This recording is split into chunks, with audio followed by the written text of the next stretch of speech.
बाज की तरह। तीसरा गुण, बाज कभी भी मरे हुए जानवरों को नहीं खाता, वो हमेशा जिंदा शिकार करता है। और इससे हमें ये सीख मिलती है कि जो हमारा बिता या गुजरा हुआ समय है वो मर चुका है। तो अपने उन मरे हुए सड़े हुए विचारों पर कदापि ध्यान मत दो और अपनी आने वाली ताजी फ्रेश जिंदगी पर ध्यान लगाओ। अपने बीते हुए कल की पुरानी यादें जो तुम्हें तंग करती हैं, उन्हें वहीं रहने दो जहां पर उसकी जगह है, और तुम्हारे पास्ट की जगह तुम्हारे उस वर्तमान में जगह मत दो, क्योंकि एक बार अगर तुम्हारे पास्ट तुम्हारे रिजल्ट में आ गया तो तुम्हारा पास्ट तुम्हें कभी प्रेजेंट में नहीं रहने देगा। पास्ट में तुम्हारे साथ कितना भी बुरा क्यों ना हुआ हो, वो सब याद है, वो सब विचार मर चुके हैं, और उस बाज की तरह बनो जो कभी भी मरी हुई चीजों को नहीं खाता।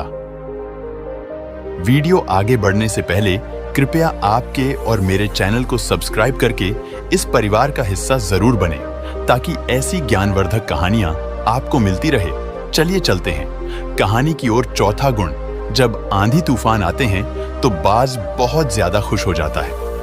जब बारिश होती है तो सारे पक्षी छिपकर बैठ जाते हैं, लेकिन बाज को बड़ा मजा आता है। जब तेज हवाएं चलती है तो बाज उन हवाओं के सहारे और तेजी से ऊपर की ओर उठता है, और ऊपर उड़ते उड़ते इतना ऊपर उठ जाता है कि बादलों से भी ऊपर पहुंच जाता है।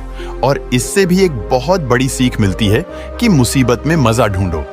और एक गुरुजी ने एक बार कहा था कि हर बड़ी चुनौती अपने साथ में एक बहुत बड़ा अवसर या मौका लेकर आती है। तो उस बाज की तरह तुम भी अपने अवसर या मौके को पहचानो, और जिस दिन तुमने अवसरों को पहचान लिया तो सारी मुश्किलें तुम्हारे नीचे होगी और तुम उन मुश्किलों के ऊपर होंगे। पांचवा गुण, बाज अपने घोंसले में मुलायम घास या तिनके को हमेशा निकाल देता है, ताकि बाज का जो बच्चा होता है वो उस घोंसले में आराम ना कर सके, क्योंकि अगर वो घोंसले में कंफर्टेबल हो गया तो बाज का बच्चा उसी घोंसले में वहीं रहना पसंद करेगा। लेकिन बाज ऐसा कभी होने नहीं देता। बाजार एक पक्षी है और उसे भी ये बात पता है कि आराम से सफलता प्राप्त नहीं होती।